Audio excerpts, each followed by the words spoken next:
ठीक है, इसको देखना बंद ना हो जाएगा। ठीक है, चलो स्टार्ट करते हैं बेटे। फर्स्ट क्वेश्चन फ्रिक्शन के ऊपर हमारे पास है। अगर आप अपना हॉलीडे होमवर्क देखोगे तो पेज नंबर 63 है। ठीक है, मैं PDF भी आपको भेजी हुई है, आप सभी को मिली हुई है ना। मैं फिजिक्स होमवर्क की सेपरेट PDF भी भेज दूंगा। ठीक है, अच्छा क्वेश्चन शुरू करते हैं फ्रिक्शन बेस पे। आपने मेरे को ना पहले बताना है आइडेंटिफाई द करेक्ट स्टेटमेंट।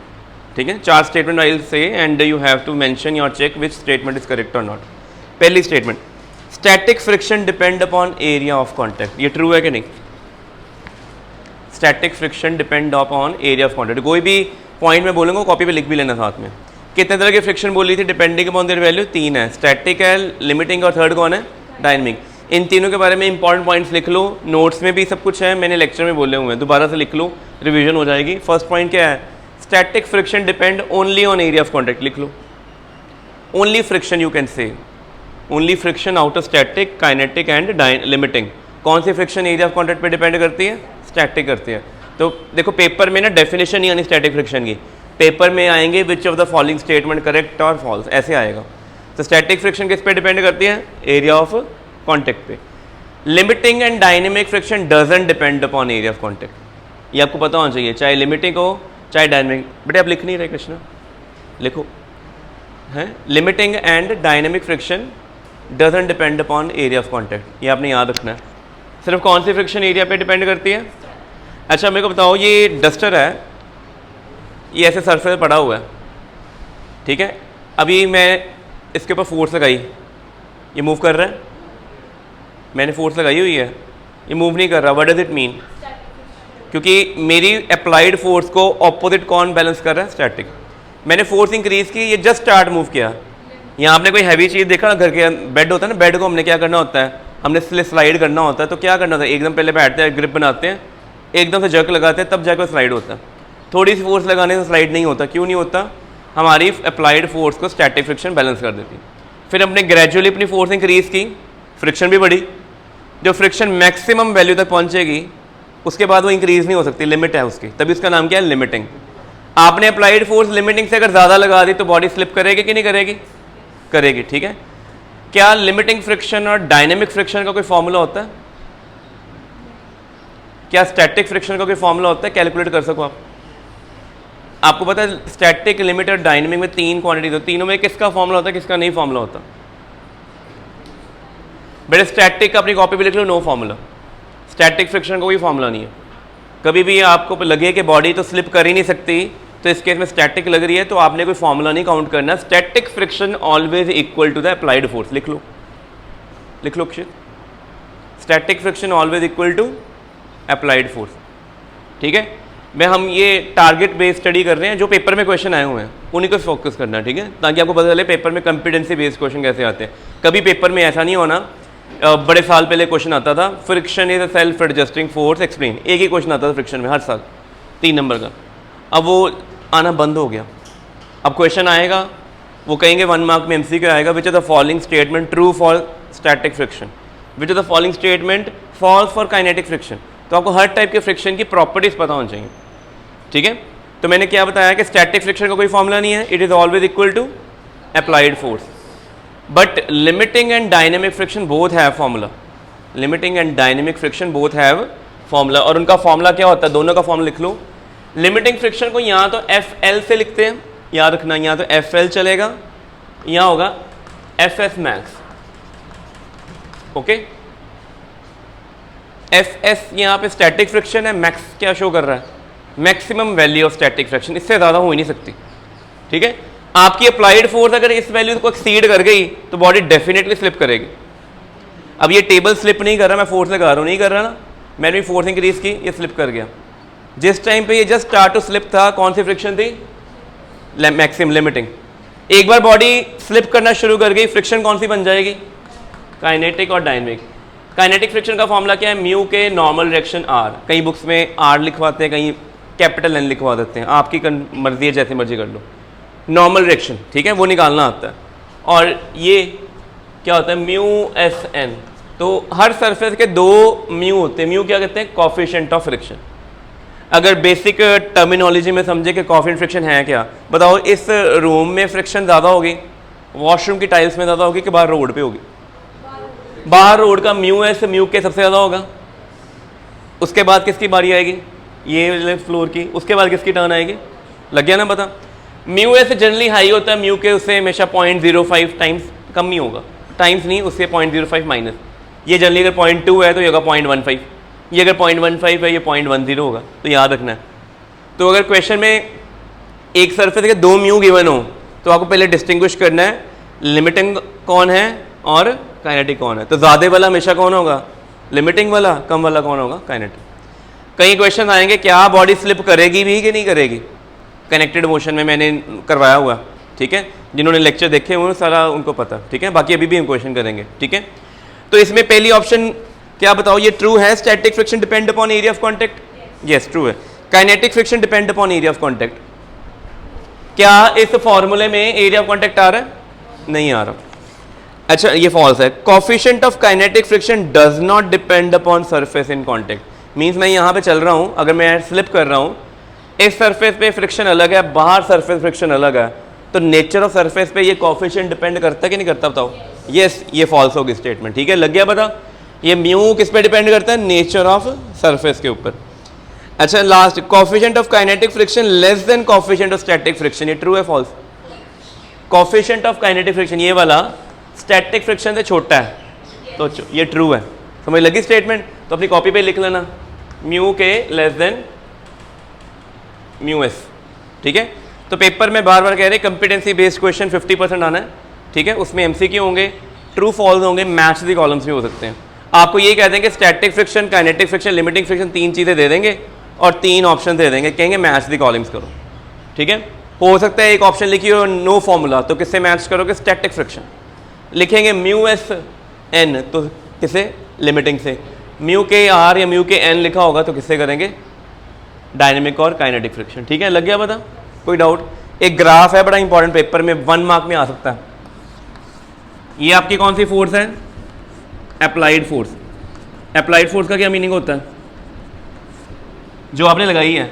मैं टेबल को यहाँ क्या कर रहा हूँ, खींच रहा हूँ, तो ये मेरी फोर्स है, क्या मैं अपनी फोर्स को इंक्रीज कर सकता हूँ, कर सकते हैं डेफिनेटली। और ये कौन है, फ्रिक्शन। जब तक बॉडी स्लिप नहीं कर रही, body at rest, straight line. क्या मीनिंग है स्ट्रेट लाइन का, स्टैटिक। आपकी फोर्स जितनी होगी उतनी क्या होगी, फ्रिक्शन। सडनली एक टाइम आएगा, मैक्सिमम फ्रिक्शन होगी, जिसको हम कहेंगे एफ एस मैक्स, उसके बाद फ्रिक्शन कांस्टेंट हो जाएगी। आपको इस ग्राफ में कौन सी वैल्यूज फिक्स्ड लग रही हैं, क्या स्टैटिक फ्रिक्शन फिक्स्ड है, क्या ये वैल्यू सेम है, बढ़ रही है ना, तो फिक्स्ड कौन है, ये हाईएस्ट और ये वाला लाइन, ये 2 वैल्यू फिक्स्ड है ना। तो ये कौन है, एफ एस मैक्स है, और ये कौन है, काइनेटिक। 2 चीज़ें क्लियर होगी बेटे। पेपर में अगर क्वेश्चन आया 2 मार्क में कि friction is self adjusting force, तो ग्राफ से आपने स्टैटिक, लिमिटिंग और डायनेमिक के बारे में बताना। और ये मैं तो नहीं कर रहा, ये फ्रिक्शन अपने आप एडजस्ट कर रही है ना, ठीक है, ये आपको पता होना चाहिए। नेक्स्ट क्वेश्चन कहते हैं frictional force opposes relative motion between the surface in the contact. Friction क्या करती है, 2 बॉडी सरफेस में जो रिलेटिव मोशन है। रिलेटिव मोशन का मीनिंग पता क्या होता है, ये देखो 2 सरफेस है, नीचे वाला हाथ मेरा लेफ्ट हैंड रेस्ट पे है, मैंने ऊपरले हैंड को आगे पुश कर दिया, तो बताओ ये सरफेस कहाँ जा रही है, आगे जा रही है, तो इसके ऊपर फोर्स फ्रिक्शन कहाँ लगेगी, पीछे लगेगी। क्लियर हो गई। अब बताओ नीचे वाली सरफेस पीछे जा रही है, तो नीचे वाली सरफेस में फ्रिक्शन कहाँ लगेगी, अगर ये नीचे वाली सरफेस आगे जाए, नीचे वाली सरफेस में फ्रिक्शन लगा कौन रहा है, अपर। क्या अपर हैंड पे फ्रिक्शन लग रही है कि नहीं लग रही, लग रही। कौन सा लॉ बताता हमें कि एक बॉडी ने दूसरे पे फोर्स लगाई है, दूसरे ने पहले पे भी लगाई है, Newton third law, action and reaction are equal and opposite and both act on same body और different body, different body, both act. ये भी लिख लो अपनी कॉपी में, याद रहेगा। Which is the following statement correct. किसी ने ये नहीं कहना कि right the statement of Newton third law, कहना which is the following correct. तो स्टेटमेंट लिखी होगी action reaction act on same body and are opposite, is it okay. Action and reaction act on same body and are opposite, क्या ये ठीक है, no, they act on different body, ठीक है। Clear हो गया, प्रॉब्लम चल रही वीडियो, ठीक है, रुकेगी, देख लेना, बता देना बेटे। क्लियर हो गया। तो अब मेरे को क्वेश्चन बताना आपने कि स्लिपिंग, बॉडी स्लिप कर रही है, क्या कर रही है। रिलेटिव मोशन का मीनिंग ये होता है ऊपर वाली सरफेस अगर रेस्ट पे है तो नीचे मूव कर गई, नीचे वाली सरफेस रेस्ट पे है तो ऊपर मूव कर गई। दिस इज रिलेटिव मोशन, एक दूसरे के कंपैरिजन में। ये स्लिपिंग हो रही है तो कौन सी फ्रिक्शन प्रोटेक्ट करेगी, अगेंस्ट करेगी स्लिपिंग के? स्टैटिक, लिमिटिंग के काइनेटिक? क्योंकि ये मूव कर रहे हैं ना। अच्छा, बॉडी स्लिप नहीं कर रही, बॉडी स्लिप नहीं कर रही, तब कौन सी फ्रिक्शन होगी? Body just start to slip, limiting. Word 3 clear हो गए? Doesn't slip, just start to slip, already slipping. 3 friction कब काम आती है, ठीक है। फ्रिक्शन बड़ी इंपॉर्टेंट है हमारे लिए। इवन हम चलते हैं ना, it is due to friction, ठीक है। मैंने आपको डायनेमिक्स में करवाया था, क्लास में भी करवाया था, वॉकिंग ऑफ मैन वेक्टर्स को यूज़ करके। आप नोटिस करेंगे जब आप चलोगे ना तो आपका 1 फुट बेंड होता है, आप उस बेंड फुट को कहाँ पे स्लिप करवाते हो? बैकवर्ड। उसका रिएक्शन कहाँ मिलता है? कौन लगाता है? अर्थ लगाती है। और जो रिएक्शन आगे मिलता है दैट इज फ्रिक्शन। अगर यहाँ पे फ्लोर पे ऑयलिंग हुई हो तो मेरा पैर ऐसे मैं रखूँगा, बेंड करूँगा, पीछे चला जाएगा कि नहीं जाएगा? पीछे चला गया तो मेरे पर आगे तो रिएक्शन मिला नहीं, मैं जा ही नहीं सकता आगे, ठीक है। Next question. तो बेटे क्लियर हो गया कि कौन सी फ्रिक्शन अपोज स्लिपिंग? स्लिपिंग अभी शुरू नहीं है, slipping doesn't there, body just body को स्लिप करवाया जा रहा है, कोशिश की जा रही है, but is not slipping right now. Static, body just start to slip, body already slipping, kinetic friction. Next question कहते हैं mu S and mu K are coefficient of limiting friction and kinetic friction, ठीक है। Mu S कौन है? Limiting friction का coefficient है, और mu के कौन है? काइनेटिक का। तो बताओ इनमें से बड़ा कौन है? म्यू एस के म्यू के? म्यू एस है ना, एमसीक्यू आया पेपर में। एक ऑप्शन है mu S greater than mu K, एक mu S equal to mu K, एक mu S less than mu K, none of the. तो कौन सी ऑप्शन बेस्ट है? म्यू एस ग्रेटर, भूलेगा तो नहीं, ठीक है। सो फ्रिक्शन में इनिशियल क्वेश्चंस पेपर में ये आने हैं। आप जितना मर्जी एनसीईआरटी बुक पढ़ लो, कोई भी रेफरेंस बुक पढ़ लो, जब तक आप ये एमसीक्यू अपनी बुक के सॉल्व नहीं करोगे ना, क्वेश्चन नहीं करोगे, तब तक फिजिक्स नहीं आनी, ठीक है। हमारी गलती पता क्या होती है सबसे इंपॉर्टेंट? हम ना क्लास नोट्स या जहाँ हम ट्यूशन कर रहे हैं उसके नोट्स पढ़ लेते हैं, हम क्वेश्चन प्रैक्टिस की तरफ नहीं जाते। कोई भी पढ़ रहा है, इवन मैं भी पढ़ूंगा ना, टिल द टाइम मैं क्वेश्चन प्रैक्टिस नहीं करूँगा तो मेरे को कंसेप्ट क्लैरिटी नहीं होनी। तो मैक्सिमम क्वेश्चन किया करो, ठीक है। डेली हैबिट डाल लो कि चाहे फिजिक्स है, मैथमेटिक्स है, चाहे केमिस्ट्री है, आपने 15 क्वेश्चन डेली कर जाके करने ही है ईच सब्जेक्ट के। डेली 15 क्वेश्चन मिनिमम आपने करने हैं, ठीक है। ये अगर करोगे only then you can survive, otherwise वही होगा 40 में से 10 नंबर आ रहे हैं, 11 आ रहे हैं, 5 आ रहे हैं, वो 25 प्लस नहीं पहुँचेंगे, ठीक है। नेक्स्ट क्वेश्चन कहते हैं is difficult to move a cycle with brake on. Brake लगा के साइकिल के पेडलिंग करो, यू मस्ट हैव ट्राइड, सभी ने ट्राई किया होना है। ब्रेक हल्की सी लगा के पेडलिंग करते हैं, टायर आगे जाता है बट बड़ा हल्का जाता है, कारण क्या होता है? रोलिंग फ्रिक्शन कन्वर्टेड स्लाइडिंग, पहला option. Sliding into rolling convert हो गई है, स्लाइडिंग ओनली है, rolling only. Rolling into sliding, sliding into rolling हो गई। आपने ब्रेक लगाई ना तो आपने देखा टायर के आगे ऊपर रबर लगे होते हैं, पता है पंजाबी में उन रबर को क्या कहते हैं? टायरां दे कुत्ते, ठीक है। पंजाबी में वो रबर होते हैं ना, ब्रेकिंग रबर्स होते हैं जो ब्रेक लगाते हैं, उन्होंने कहते हैं साइकिल दे कुत्ते कहते उन्होंने, ठीक है। तो वो रबर आपने नोटिस किया होगा, आपके साइकिल के वो रबर वेयर एंड टेयर हो जाते हैं आफ्टर 3-4 मंथ, हो जाते हैं ना, कस देते हैं ना। तो what we do then? Break ही नहीं लगती। अगर ब्रेक ही नहीं लगी तो क्या प्रॉब्लम आएगी फिर? पकड़ना, फिर क्या प्रॉब्लम? कौन सी फ्रिक्शन किस में कन्वर्ट हो जाएगी? Sliding friction, rolling into sliding, ठीक है। बेटे क्लियर होगी चीज। नेक्स्ट क्वेश्चन बेटे, it is difficult to move, ये तो हमने कर लिया। Which are the following statement about friction true. देखो फ्रिक्शन की डेफिनेशन है, पेपर में पूछ रहा, 4 ऑप्शन दे रहा है और कह रहा है, क्योंकि आपको पता है आपको 24 से ज़्यादा मार्क्स के फाइनल में एमसीक्यू आने हैं, मिनिमम 24 तो हैं ही, उससे ज़्यादा ही आएंगे 70 में से।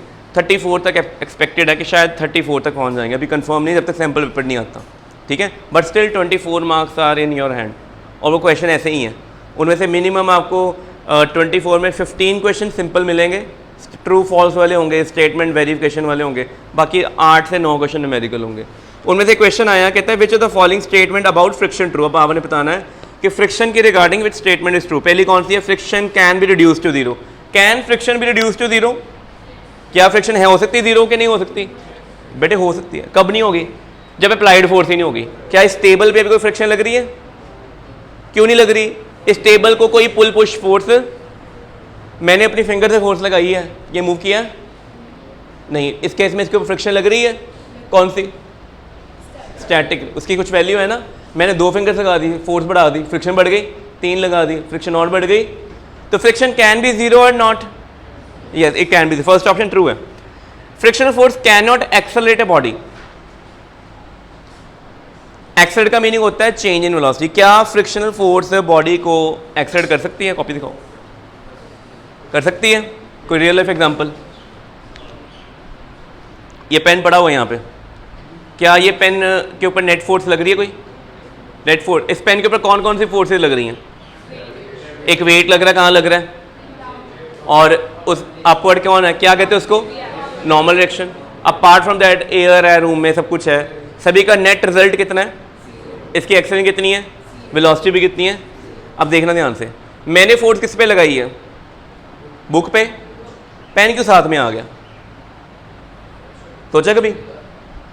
ट्रे सर्व करते हैं ना, गेस्ट आते हैं, पानी का गिलास देते हैं, आप तो ट्रे को आगे पुश कर रहे हो, गिलास क्यों आगे जा रहे हैं? सोचा कभी? ये पेन को आगे कौन लेके गया? पेन की वेलोसिटी भी 0 है, अब कितनी है? 0 के नॉन 0 है, मतलब पेन एक्सेलरेट हो गया।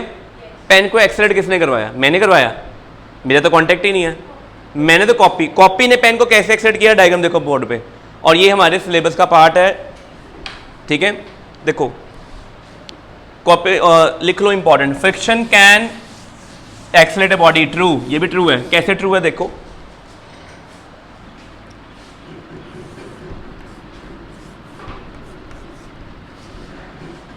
ये 2 चीजें नजर आ रही हैं आपको। मैंने फोर्स किस पे लगाई? नीचे सरफेस नहीं है, मैंने हैंड में ऐसे पकड़ा हुआ, ठीक है। फोर्स किस पे लगाई मैंने? नीचे हैवी बॉडी पे लगाई है। कहाँ लगाई है? अब आप बताओ, नीचे वाली बॉडी और ऊपर वाली बॉडी में कांटेक्ट बना हुआ है, क्या नीचे वाली बॉडी आगे जाना चाहती है? यहाँ पे चांसेस हैं स्लिपिंग के, कि नहीं है? नीचे वाली बॉडी कहाँ को स्लिप करना चाहती है? ये है राइट, ये है लेफ्ट। बताओ नीचे वाली बॉडी कहाँ स्लिप करना चाहती है? Lower body try to slip toward right side. तो अपर बॉडी क्या करेगी? यहाँ पे उसकी स्लिपिंग को अपोज करेगी। तो अपर बॉडी ने इसकी टॉप सरफेस पे फ्रिक्शन कहाँ लगानी है? ये कौन सी है फ्रिक्शन? कौन सी अभी हमें पता नहीं है, may be static, may be dynamic, may be limiting, कुछ भी हो सकता है, ठीक है। सो नीचे वाली बॉडी पे आगे क्या लगा? F लगा, पीछे क्या लगा? नीचे क्या लग रहा है उसका? ठीक है। अच्छा मान लो ग्राउंड पे पड़े, ग्राउंड स्मूथ है, ग्राउंड क्या है? ग्राउंड से उसको क्या मिल रहा है? Normal direction. ऊपर से फोर्स मिल रही है, रिएक्शन मिल रहा है कि नहीं मिल रहा? बेटे ये होती फ्री बर्ड डायग्राम। जिस बच्चे को ये डायग्राम बनानी आती है उसको फिजिक्स आ गई हुई है, 50% फिजिक्स आ गई है। दोबारा देखो कौन कौन सी। ये फॉरवर्ड है, फ्रिक्शन पीछे क्यों लगी इस पर? क्योंकि ऊपर वाली surface of this body try to slip toward right, तो अपर बॉडी फ्रिक्शन कहाँ लगाएगी? क्योंकि फ्रिक्शन ने क्या करना है? मोशन को अपोज करना है कि रिलेटिव मोशन को अपोज करना है? याद रखना, अपनी कॉपी पे लिख लो, friction never oppose motion. Friction body का मोशन नहीं रोकती, फ्रिक्शन किसको रोकती है? Relative motion. ब्रैकेट में लिखना स्लिपिंग। जहां पे आपको लगता है स्लिप हो सकती है चीज, वहां पे कौन आएगा? फ्रिक्शन। जहां पे स्लिप हो सकती है। अच्छा इसका अपना वेट कहाँ लग रहा है? नीचे। ग्राउंड से क्या मिला? Normal direction. ऊपर बॉडी से भी क्या मिला? Normal direction. सारे आगे फोर्सेस, कोई डाउट इसमें? अच्छा ये F कौन था? Action on lower body by whom?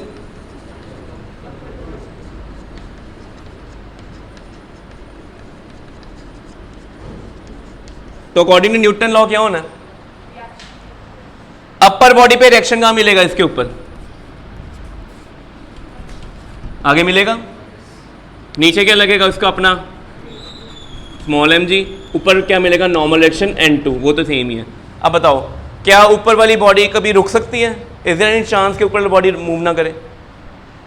n2 और mg बैलेंस हो गए, बट क्या ये f बैलेंस हुआ है? और ये f किसकी तरफ है? अब यही रीज़न था कि मैंने अपना हाथ में डस्टर रखा, मैंने डस्टर अपने हाथ पे फोर्स कहाँ लगाई? उधर। डस्टर कहाँ गया? आगे गया ना। क्या डस्टर अभी स्लिप किया? तो मीन डस्टर के ऊपर कौन सी फोर्स लग रही होगी? स्टैटिक। जब मैं एकदम से ऐसे किया, डस्टर कहाँ गया था? पीछे के आगे? उस टाइम में प्रॉब्लम क्या हुई थी कि डस्टर के ऊपर मैंने बहुत स्ट्रॉन्ग अपनी एक्सेलेरेशन लगा दी, friction was not able to maintain the position, slipping होगी। कहाँ स्लिपिंग होगी? बैकवर्ड। ठीक है, अब एक चीज़ और मैं यहाँ बता देता हूँ, आपको स्यूडो फोर्स पता ही हुई है, स्यूडो फोर्स पता है, याद करो हमने क्लास में डिस्कस किया था। आप कार में बैठे हुए हो, कार सडनली आगे एक्सीलरेट कर जाए, अंदर पैसेंजर्स को क्या होता है? फोर्स लगती है ना। ये फोर्स क्यों लगी थी? Due to acceleration of car. अगर एक ऑब्जेक्ट, एक सिस्टम की एक्सेलरेशन आगे हो तो सिस्टम के अंदर जितने भी ऑब्जेक्ट होती हैं उनके ऊपर एक स्यूडो फोर्स, स्यूडो का मीनिंग होता है झूठी फोर्स, कहाँ लगती है? अगर सडनली गाड़ी पे ब्रेक लग जाए, उसकी एक्शन कहाँ होगी? पीछे, तो बंदे कहाँ जाएंगे? आगे। अब ये डस्टर पीछे क्यों गया था? मेरा हाथ आगे अभी एक्सेलरेट कर रहा है, मेरा हाथ कि स्लो है कि यूनिफॉर्म मोशन में है? कोई स्यूडो फोर्स लगेगी इस पे? अगर मेरे हाथ पे अचानक से मैंने आगे फोर्स लगा दी, डस्टर कहाँ गया था? क्योंकि डस्टर के ऊपर बैकवर्ड क्या लगी थी? Pseudo force. कौन सी लगी थी? अगर स्यूडो फोर्स और फ्रिक्शन दोनों इक्वल हैं, अगर दोनों क्या हैं, तो क्या स्लिपिंग होगी? तब कौन सी फ्रिक्शन होगी? स्टैटिक। अगर pseudo force maximum static friction के इक्वल है, body just start to slip करेगी। अगर स्यूडो फोर्स मैक्सिमम से भी ज़्यादा हो गई तो बॉडी ने अपने आप पीछे क्या कर जाना है?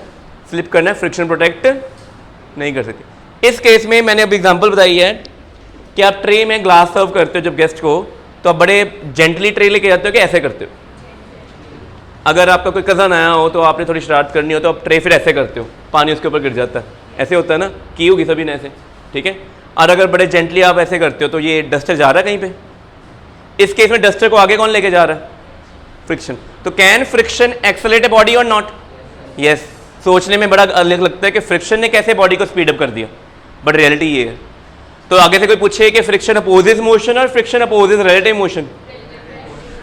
अच्छा, अगर मेरे हाथ और डस्टर में फ्रिक्शन ना होती तो मेरा हाथ आगे जाता, डस्टर कहाँ रहता? पीछे, क्योंकि ये एफ लगना था। अगर ये एफ लगेगा नहीं, डस्टर ने वहीं रह जाना, मेरा हाथ में आगे चल जाना, ऐसे होना था। बट ऐसा होता है रियल लाइफ में, क्योंकि फ्रिक्शन हम कभी खत्म नहीं कर सकते। समझ लग गई पहले? तो ये बड़ा इंपॉर्टेंट पॉइंट था, मैंने आपको रिपीट किया। ये नोट्स में मैंने क्लास में नोट्स में एवरीथिंग ये गिवन है, ठीक है। आपको वो लेक्चर देखने ही पड़ने हैं एट एवरी कॉस्ट, ठीक है। तो वेंसडे तक का टाइम है, तो हार्डली 12 लेक्चर है। जिन्होंने देखने शुरू कर दिए होंगे तो 30-40 मिनट्स के हैं, सिर्फ एक लेक्चर ही या 2 लेक्चर 1 आवर का है, बाकी सारे छोटे ही हैं, ठीक है। वो जरूर देखना, ठीक है। तो बताओ, friction can be reduce to 0, true है फॉल्स है? पढ़ा हमने, ट्रू है। Friction can not accelerate a body, false, अभी हमने पढ़ लिया है। Friction force proportional to area of contact always, हमेशा एरिया ऑफ कॉन्टैक्ट पे डिपेंड करती है। कौन सी फ्रिक्शन एरिया ऑफ कॉन्टैक्ट पे डिपेंड करती है? और लिमिटिंग और kinetic does not depend. Kinetic friction always greater than rolling friction. Kinetic friction कब आती है? जब स्लाइडिंग होती है। स्लाइडिंग फ्रिक्शन ज्यादा होती है कि रोलिंग ज्यादा होती है? तो हम फिर टायर को स्लाइड क्यों नहीं करते गाड़ियों के, हम टायर को रोल क्यों करते हैं? गाड़ी का टायर रोल करते हैं ना, गाड़ी का टायर फ्लैट होता है, गाड़ी चलती नहीं है, आपको फील होता है बड़ा हैवी हो गया इंजन, चल नहीं रही, क्योंकि टायर फ्लैट होता है तो स्लिप करता है। तो बताओ, स्लिपिंग डिफिकल्ट है हमारे लिए, स्लिप करना डिफिकल्ट है टायर को कि रोल करना ईजी है? रोल करना ईजी है, because rolling friction is limiting, उसकी वैल्यू लीस्ट है। क्या है? लीस्ट है। तो बताओ, काइनेटिक फ्रिक्शन ज़्यादा हुई कि रोलिंग ज़्यादा हुई? तो ट्रू है, ठीक है। तो लग गया पता? तो फॉल्स स्टेटमेंट कौन सी थी इसमें? कि friction force can not accelerate a body, एक ये फॉल्स थी। और friction force proportional to area of contact always, ये भी क्या है? फॉल्स है। कोई डाउट इसमें? सिर्फ कौन से केस में फ्रिक्शन फोर्स एरिया पे डिपेंड करती है? स्टैटिक। बड़ी जल्दी है। Next question. अच्छा, अब क्वेश्चन आगे बैंकिंग ऑफ रोड, ठीक है। मैंने ये लास्ट लेक्चर आई थिंक परसों को ग्रुप में भेजा था, ठीक है। बैंकिंग ऑफ रोड, मैं 2 चीज़ें बताता हूँ, बाकी लेक्चर आपने अच्छे से देखना। बेटे, यहाँ से आप टर्न करते हो स्कूल के जस्ट बाहर से, लेवल रोड मिलती है कि बैंक्ड रोड मिलती है? लेवल रोड का मीनिंग पता क्या होता है आपको? ये राइट और लेफ्ट बिल्कुल सेम प्लेन में है, आप टर्न कर रहे हो, ये लेवल उठ गया, इसको बोलते हैं बैंकिंग। आप यहाँ से टर्न करके जाते हो तो लेवल रोड है, तो क्या आपको स्पीड फास्ट करके टर्न कर सकते हो इजीली? कभी हमने देखा हुआ कोई बच्चे बड़ी गाड़ी लेके आते हैं तो वो शो ऑफ करनी होती है, तो वो गाड़ी को आगे जाके बड़ी तेज़ी से स्पीड करते हैं, सडनली टर्न करते हैं, तो गाड़ी क्या होती है? ड्रिफ्ट कर जाती है। उसके पिछले टायर क्या होते हैं? टर्न लेफ्ट लेना था, टायर गए, इसको क्या बोलते हैं? स्लिपिंग के स्किडिंग। क्या बोलते हैं इसको? स्किडिंग, ठीक है ना। और अगर बड़े पोलाइटली जेंटली टर्न करें तो स्किडिंग होती है? नहीं। इसका मीनिंग लेवल रोड पे जब भी आपने टर्न करना है you have to lower down the speed, करनी पड़ती है। हाईवेज पे स्पीड बहुत ज़्यादा है, अगर ऐसे गाड़ियाँ हर टर्न पे या ट्रक स्पीड लो करेंगे एफिशिएंसी कम हो जाएगी, पेट्रोल कंजम्पशन बढ़ जाएगी, तो फिर क्या करें, वो लेवलिंग को थोड़ा ऐसे बैंक कर देते हैं। बैंक अब कैसे करेंगे, अब जो ये यहाँ से अगर इधर नहीं टर्न किया, आप इधर से घूम के जाओ पुल के ऊपर, तो पुल का जो टर्न आता है ना देखना, वो ऐसे होता है, ऑब्जर्व किया कभी। और वहाँ पे स्पीड कम करने की ज़रूरत भी नहीं पड़ती एज़ कम्पेयर्ड लेवल रोड पे। अगर आपकी स्पीड बहुत ज़्यादा हो तो टायर कहाँ जाते हैं, बाहर को, ठीक है। इस चीज़ से प्रोटेक्ट करने के लिए हाई स्पीड पे व्हीकल्स को टर्न करवाने के लिए रोड को क्या कर देते हैं, बैंक कर देते हैं, ठीक है। ये क्लियर हुआ पहले। तो बैंकिंग ऑफ रोड बड़ा इंपॉर्टेंट है, 5 मार्क क्वेश्चन अपनी कॉपी पे लिख लो। Safe speed on banked road, safe लिखो, safe speed on banked road, ये पूरा आर्टिकल है। नोट्स में आर्टिकल का रिजल्ट लिखा हुआ है, डेरिवेशन नहीं है, डेरिवेशन मैंने वो सारा करवाया लास्ट लेक्चर में, ठीक है। Save speed on banked road, banked road पे सेव स्पीड कितनी होगी गाड़ी की टर्न करने के लिए, वो सारा आपने आर्टिकल करना है, न्यूमेरिकल भी आएंगे। दूसरी चीज़, आप अगर 2 व्हीलर पे होते हो, जब आप टर्न करते हो तो आपका एक्टिवा सीधा ही रहता है कि बेंड हो जाता है, साइकिल पे तो भी क्या होता है, उसको बेंड किसने करवाया था टुवर्ड सेंटर, कौन सी फोर्स, सेंट्रीपिटल फोर्स, कौन सी फोर्स है, सेंट्रीपिटल फोर्स। गाड़ी का या बाइसिकल आप टर्न करते हो, टायर स्किड करता है कभी उधर, इधर को, आप स्लो स्पीड पे हो करता है, बट अगर एक्टिवा पे बड़ी हाई स्पीड टर्न किया, देयर आर चांसेस कि पिछला टायर क्या करे, स्किड कर जाए। उसको प्रोटेक्ट कौन करता है, फ्रिक्शन। तो फ्रिक्शन का एक बड़ा बेनिफिट है कि टर्न पे गाड़ी स्किड नहीं करती, बट एक नुकसान भी है, लिमिटेशन। क्या है फ्रिक्शन की लिमिटेशन, सबसे बड़ी टायर की वेयर एंड टेयर होती है, ठीक है। इसलिए ये हमें जनरली बताया जाता है कि जब भी आपने गाड़ी का टर्न लेना, स्पीड कम कर दो ताकि आपके टायर स्किड ना करें, फ्रिक्शन कम से कम लगे, ठीक है, ड्रिफ्टिंग नहीं करनी टायर्स की। अब उसके ऊपर कुछ क्वेश्चंस करते हैं।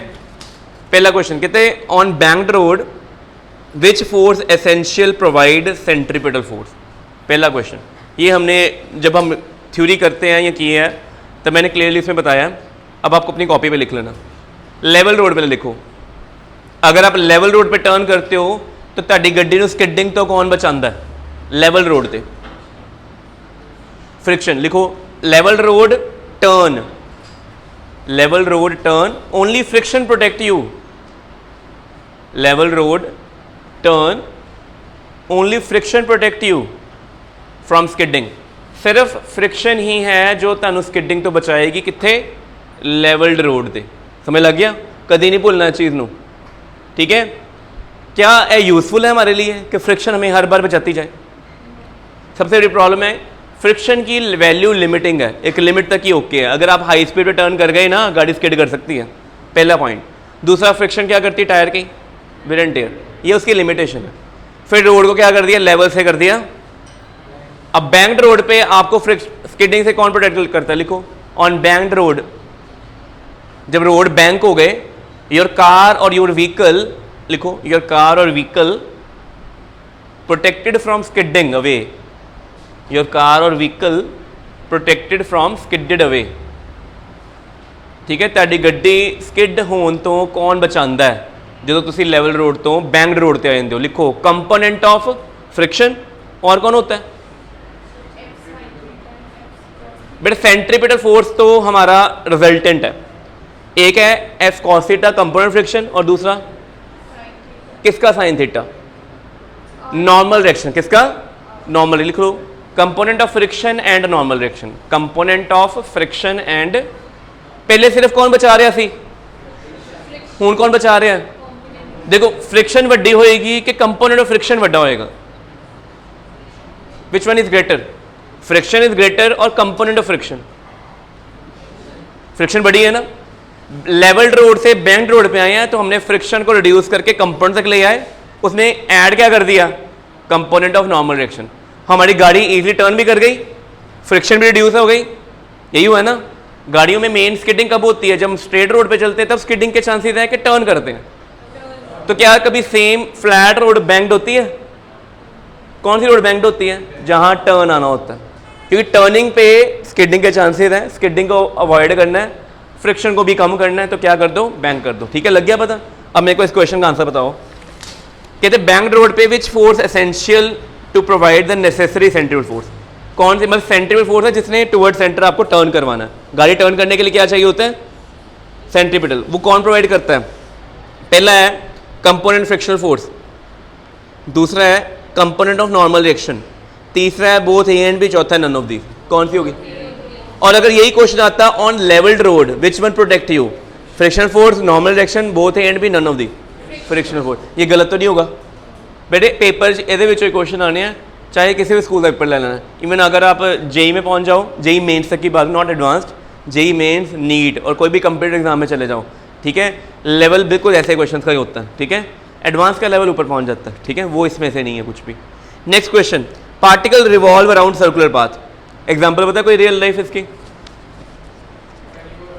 मैरीगो राउंड नहीं, मैरीगो राउंड रोटेशन है, मैरीगो राउंड रोटेशन है। तो उसी की कर लो, एक सर्कल ट्रैक बना लो ग्राउंड से, उसे दौड़ना शुरू कर दो या साइकिल चलाना शुरू कर दो। ओके, क्या हुआ? The acceleration of particle inversely proportional to, उसने फॉर्मूले में पूछ लिया। आप जो सर्कल में घूमते हो कौन सी एक्सेलरेशन लगती है? क्या फॉर्मूला होता है उसका? सेंट्रल फोर्स का फॉर्मूला होता है mv²/r, और एक्सेलरेशन का क्या होगा? अब आप बताओ, ये एक्सेलरेशन डायरेक्टली प्रोपोर्शनल किसके है? स्पीड स्क्वायर के। किसके है? स्पीड। एग्जामिनर बहुत सियाना है, वो कल कह देगा acceleration central depend upon v power n, find n। n कितना होगा? ये ऐसा एमसीक्यू पेपर में आना है, देख लो ना, कंपिटेंसी में ऐसा क्वेश्चन आता है। फॉर्मूला सभी लर्न करके गए हैं, डेरिवेशन सारे लर्न करके गए पेपर में, डेरिवेशन आई नहीं, फॉर्मूला पूछ लिया और फॉर्मूले पे ये घुमा के बोल दिया कि acceleration proportional to v power n। तो n क्या है यहाँ पे? और अगर acceleration proportional to r power m, -1 के 1, क्योंकि r कहाँ पे? नीचे है, ऊपर जाएगा तो कितनी हो जाएगी पावर? -1। तो इस क्वेश्चन का आंसर क्या होगा कि centripetal acceleration is proportional, inversely proportional to, is it proportional to v² और इनवर्सली प्रोपोर्शनल टू r? ठीक है, रेडियस। ऐसा मीनिंग जितना छोटा रेडियस होएगा, ऐसा मतलब क्यों होया बेटे? जब भी आप शार्प टर्न लेते हो, गाड़ी स्लो करके लेते हो कि फास्ट करके लेते हो? बाइक चलाना है, एक्टिवा, शार्प टर्न लेना, सडनली टर्न करना है, स्लो करके लोगे तो बेंडिंग नहीं होगी। कभी नोटिस कभी ने किया भी होगा, कभी ना कभी फास्ट टर्न ले लिया तो बेंड क्या होगी थी आपकी एक्टिवा? क्योंकि जब आप ज़्यादा फास्ट स्पीड पे जाते हो तो एक्सेलरेशन क्या लगती है? ज़्यादा, टुवर्ड सेंटर आप ज़्यादा खींचे जाते हो। शार्प टर्न दा रेडियस वैसे भी घट होता है, ऑलरेडी रेडियस क्या है? कम है, तो फोर्स क्या होगी? ज़्यादा। तो ये पॉइंट भी पेपर में आते हैं कि why we bend taking a sharp turn. Normal turn लेते हैं, बेंड नहीं करेंगे। यहाँ पे स्कूल के बाद टर्न लोगे कभी नहीं बेंड करते, थोड़ा सा करोगे, बट शार्प टर्न लोगे तो बेंड कर जाओ। क्यों बेंड करोगे शार्प टर्न पे? रेडियस लेस है, फोर्स क्या है? ज़्यादा है। ठीक है, अगला क्वेश्चन चल रही वीडियो? अच्छा, next, a cyclist take turn bends inward. Question बड़ा सोच के बताना मेरे को आराम से। साइक्लिस्ट है, ठीक है, उसने टर्न लिया, वो अंदर को बेंड कर गया, और कार पैसेंजर ने जब टर्न किया, कार पैसेंजर टर्न किया, गड्डी टर्न की, आप बाहर नू गया। बताओ, ड्यू टू हमने जब टर्न लिया था गाड़ी का, गाड़ी टर्न हुई, गाड़ी के ऊपर सेंट्रल एक्शन कहाँ लगी? इस साइड पे। गाड़ी के अंदर बैठे ऑब्जेक्ट है, पैसेंजर है, लगेज है, उस पर कौन सी फोर्स लगेगी? Pseudo force. कौन सी फोर्स लगेगी? कहाँ लगेगी? अवे। कहाँ लगेगी? मैरीगो राउंड चूल्हा होता है, मैरीगो राउंड, डंड इसी पे लगा दो ना, डंड सर को दे देना। अच्छा बेटे, मैरीगो राउंड जो रोटेट करता है, उस पर कोई बच्चा चढ़ जाए, अगर रेलिंग नहीं पकड़ेगा तो कहाँ जाएगा? अंदर को जाएगा कि बाहर को गिरेगा? Same case. क्यों? जब भी आप किसी रोटेटिंग सिस्टम पे होते हो, सिस्टम क्या कर रहा है? रोटेट कर रहा है, उसके ऊपर आप खड़े हो, आपके ऊपर कौन सी फोर्स लगेगी? Pseudo force. और रोटेशन के केस में उसको बोलते हैं सेंट्रीफ्यूगल। क्या कहते हैं उसको? वो कहाँ लगती है? आउटवर्ड। आपने 9th में सेपरेशन ऑफ मिक्सचर चैप्टर पढ़ा था केमिस्ट्री, उसमें ना different techniques you to separate the mixtures, उसमें एक मेथड है सेंट्रीफ्यूगेशन। पढ़ा याद है किसी को?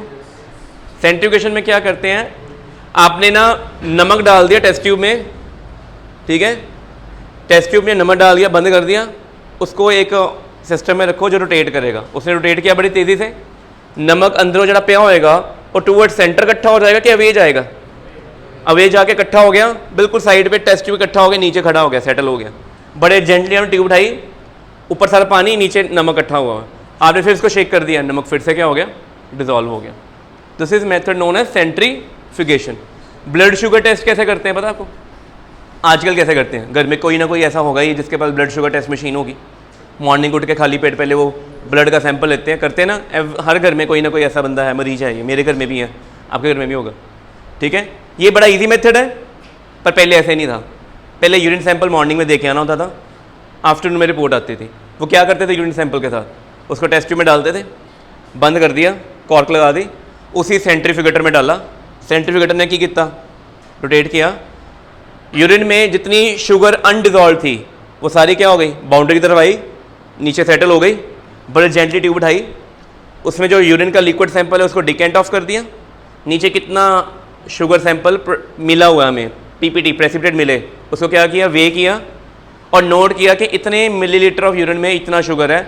और एक चार्ट होता था, उसमें मेंशन होता था कि अगर इतने मिलीलीटर में इतनी शुगर है तो आपकी शुगर डायग्नोसिस इतनी आई। ये इजी मेथड था कि लेंथी था? लेंथी है। अब क्या हुई, डिजिटाइजेशन हो गई। हमने एक इतना सारा मशीन है, उसमें सॉफ्टवेयर पहले ही यूज़ किया हुआ है कि ब्लड सैंपल में वो खुद ही चेक कर देता है कितनी शुगर है। हाँ, उसकी एक्यूरेसी थोड़ी कम होती है, ठीक है, बट ये है कि ऑलमोस्ट आपको 5-10% का ही ऊपर नीचे माइंड मिलता है, ऑलमोस्ट सेम, ठीक है। तो ये क्या है, सेंट्रीफ्यूगेशन। अब क्वेश्चन क्या था कि साइकिलिस्ट जा रहा है, गाड़ी बेंड हुई, बाइक बेंड हुई है, साथ हल्का सा आप ही बेंड हो गया, ठीक है। और अगर साइकिलिस्ट को पता लगे कि मैं गिरने वाला हूँ, वो क्या करता है? तो ये देखिए हो ना, कहीं होंगे, कई बाइक्स होंगी हैं, कोई देखिए भी नोटिस करना कि बड़ी रैश ड्राइविंग करते बाइकर्स, वो जाते होंगे विचों जो कट के जाएंगे, तो जो वो डिगन वाले होंगे ना, बाइक इदा बेंड होती, तो आप किधर जाते हैं, बाइक के नाल के बाइक के ऑपोजिट। वो एक्चुअली वो अपना सेंटर मास क्या करते हैं, लेवल कर रहे होते हैं ताकि गिरे ना। गाड़ी में क्या होता है, गाड़ी टर्न की, गाड़ी पे एक्सीडेंट कहाँ लगी, इस साइड पे, तो गाड़ी के अंदर बैठे हुए पैसेंजर पे स्यूडो फोर्स कहाँ लगेगी, अवे। तो इसका आंसर क्या होगा, स्यूडो फोर्स और सेंट्रीफ्यूगल फोर्स, लिख लो, ठीक है।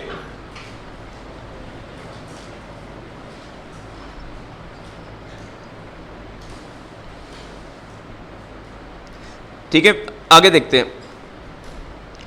कहते cyclist bend while taking turn.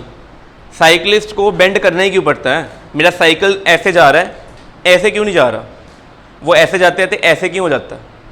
होता ही है ना, होना ही पड़ना है। ऑप्शन है, पहली ऑप्शन है to reduce friction, to reduce friction. दूसरा है प्रोवाइड सेंट्रिपेटल फोर्स। थर्ड है रिड्यूस एपरेंट वेट। फोर्थ है रिड्यूस्ड स्पीड। कौन सी ऑप्शन करेक्ट होगी? Provide centripetal force. लर्न कर लो, why cyclist bend to provide centripetal force. जो बेंड नहीं करेगा वो सर्कल नहीं है। कोई भी आप सर्कल में घूम रहे हो, आपने बेंड करना ही करना है। कौन बेंड करवाता है आपको? और अगर साइकिल बेंड कर रहा है, पैसेंजर बाहर को जा रहा है, तो कौन लेके जा रहा है? स्यूडो फोर्स, सेंट्रीफ्यूगल या स्यूडो। Next question. अच्छा बताओ, कौन सी फ्रिक्शन सेल्फ एडजस्टिंग होती है, जो अपने आप को एडजस्ट कर लेती है, मीन्स अपनी वैल्यू चेंज कर लेती है? क्या डायनेमिक फ्रिक्शन की वैल्यू चेंज होती है? काइनेटिक की कांस्टेंट? क्या स्लाइडिंग फ्रिक्शन? अच्छा, रोलिंग फ्रिक्शन की हो सकती है? रोलिंग फ्रिक्शन भी फिक्स्ड है, काइनेटिक भी फिक्स्ड है, लिमिटिंग भी फिक्स्ड है। कौन सी वैल्यू चेंज कर रही है? स्टैटिक। तो याद रहेगा, लिख लो, static friction is self adjusting friction only. अपनी वैल्यू जो अपने आप बढ़ा ले, अपने आप ही घटा ले, सानू लोड ना पवे, वो कौन है? स्टैटिक। कोई डाउट है विच? ठीक है, नेक्स्ट क्वेश्चन पे आते हैं। चलो अब आप बताओ, a constant force acting on a body. Question लिखो, a constant force acting on a body of mass 5 kg। 5 kg की बॉडी है, उसके ऊपर कांस्टेंट फोर्स लग रही है। Changes it speed,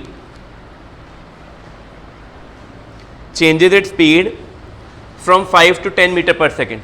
Changes its speed from 5 to 10 meter per second. Problem video चल रही है। Changes its speed from 5 to 10 meter per second in 10 seconds. 10 second में बॉडी की स्पीड 5 से कितनी हो गई है? 10 मीटर पर सेकंड। ठीक है, without changing direction, without changing direction, direction change नहीं हुई। ठीक है, without changing direction. Find the force acting on it. बताओ फोर्स कितनी लगेगी? तो ये क्वेश्चन आ गया फ्रिक्शन में, बट क्या इस क्वेश्चन में कहीं दूर दूर तक फ्रिक्शन लग रही है? ना बॉडी स्लो हो रही है, ना बॉडी पे फ्रिक्शन की बात की है, अप्लाइड फोर्स लगी है, हमने फोर्स बताना है। क्या फॉर्मूला लगाएंगे फोर्स का? F equal to M A. M कितना है? ए कैसे निकालेंगे? V minus U by T. बेटे अगर पेपर में ये 2 मार्क क्वेश्चन आता है ना, फॉर्मूले लिखने के 1 नंबर मिलते हैं। तो अपना प्राइम टारगेट रखो कि फिजिक्स जब भी पढ़नी है, जितनी क्वांटिटी है फॉर्मूले तो लर्न करने ही करने हैं। 50% मार्क्स तो आएंगे ही आएंगे ना।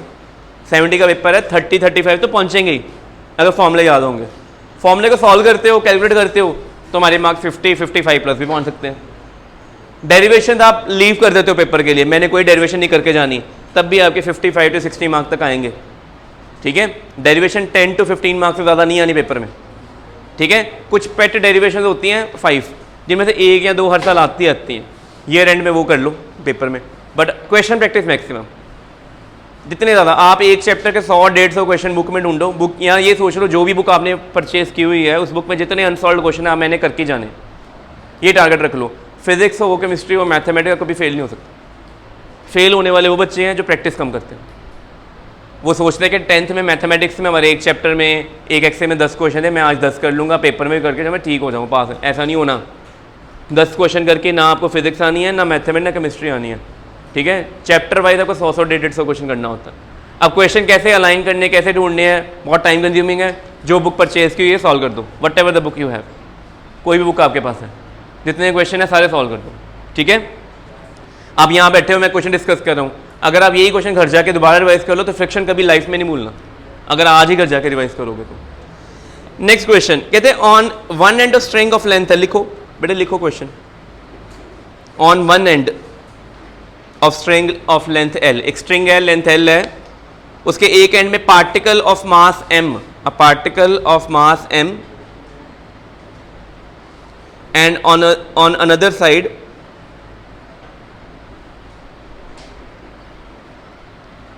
connected to small peg, on other side connected to small peg। एक बॉडी है, एक स्ट्रिंग है, लेंथ कितनी होती L, ਉਹਦਾ एक पार्ट ਅਸੀਂ हॉरिजॉन्टल फ्लोर ਤੇ ਕੀ ਕਰਤਾ, ਸਕਰੂ ਕਰਤਾ, कसता, ਉਹਨੂੰ ਕਹਿੰਦੇ ਪੈਗ ਨਾ ਬੰਨਤਾ। ठीक है, दूजे एंड ਤੇ मास कितना है M, लग गया पता। एक स्ट्रिंग है, टेबल ਤੇ है, one end is M connected to M, other end is fixed peg. ठीक है, and they are asking particle move in circle with speed v, particle move in circle with speed v, find the force acting, find the force acting on the particle, find the force acting on the particle। ठीक है, अब ना 2-3 चीजें बच्चे गलती क्या करते हैं, पार्टिकल अगर सर्कल में घूम रहा है तो कौन सी फोर्स लगेगी बेटे, वो सेंट्रीपिटल फोर्स, उसकी रिजल्टेंट फोर्स है, वो कौन है। जैसे हम न्यूटन सेकंड लॉ क्या कहता है, बॉडी के ऊपर अगर फोर्स लग रही है that net force equal to M A, यही होता है ना।